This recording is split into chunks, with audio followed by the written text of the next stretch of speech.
there is the most common knitting mistake, it's probably a dropped stitch. It happens to every knitter, and to most of us it happens more often than we care to admit. Ironically, it frequently occurs when we are knitting on the go, or at a cottage, or while watching a game or a movie, or even waiting at the doctor's office. So all those instances when we usually don't have our tools with us.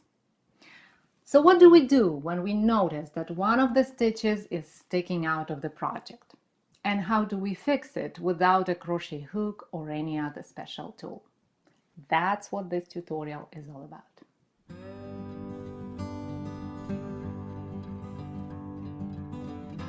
Here's how it looks. As you see, instead of sitting on the needle with the rest of the stitches, this little fella is clearly sticking out of the work. As soon as you see something like this, the first thing to do is to put something inside that stitch to keep it from running any further down. I happen to have a locking stitch marker, but it could be a safety pin, a paper clip, a twig, a drinking straw, anything that you have on hand or can get nearby. Something to keep it from going down. Now that we have the issue confined, let's take a look at the work to see how big the problem is. If the stitch was unraveling for several rows, then, as is clearly the case here, you will see a run that is made of several strands, with each strand representing one row that was unraveled when the stitch was going down. In my case, there are 4 rows that unraveled. You see I have 4 strands over here. So it's not that bad, but still some work to be done. Work to the spot where the run started. That's the spot where the stitch dropped, and that's the spot where we need to put it back on the needles. Here we are. Now find the strand that is the closest to the dropped stitch. So this is my dropped stitch, and this is the strand that is the closest to it. Insert the tip of the left needle from back to front under that strand. Then take the stitch, remove the stitch marker, whatever it is that is inside it, and insert the tip of the left needle from back to front into the stitch. So that's the setup. Now take a look at the pattern to see whether this stitch needs to be knit or purled in the next row. So for me it's easy, it's a stockinette stitch, so this stitch is going to be a knit. And to make a knit stitch, insert the tip of the right needle from right to left into the dropped stitch. Then pick that strand that is sitting on the left needle and pull it through the stitch to create a new one, and let go of the original stitch, just like this. See, we've just moved this dropped stitch 1 row up. Then let's take a look at the next strand. So again, we find the strand that is the closest to the dropped stitch, insert the tip of the left needle from back to front under that strand, and then insert the tip of the left needle from back to front into the stitch, like this. So we are back to our original setup. Now let's assume that the next stitch needs to be purled.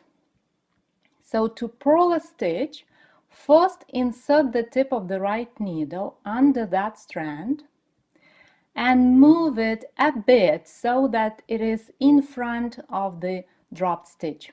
But don't let it go off the needle. It should be on the needle, just in front of the dropped stitch. Now insert the tip of the right needle into the stitch itself from right to left, like this, and move it over that strand and off the left needle. See, we just created a purled stitch, but this stitch is twisted, so we need to fix that too. For that, insert the tip of the right needle from back to front into that stitch and slip it to the right needle. That's how you pick up a stitch as a purl. Let's do it again. Next strand, the one that is closest to the stitch, is right over here. Insert the tip of the left needle under that strand from back to front, and then do the same back to front into this stitch. So to knit a stitch, with the tip of the right needle, you go inside the stitch, pick the strand, move it through the stitch, and off the left needle. To purl a stitch, one more strand, go under it, then insert the tip of the left needle from back to front into the drop stitch, then move the strand so that it is in front of the stitch, same way as we do when we are purling, right? The yarn is usually in front of the work.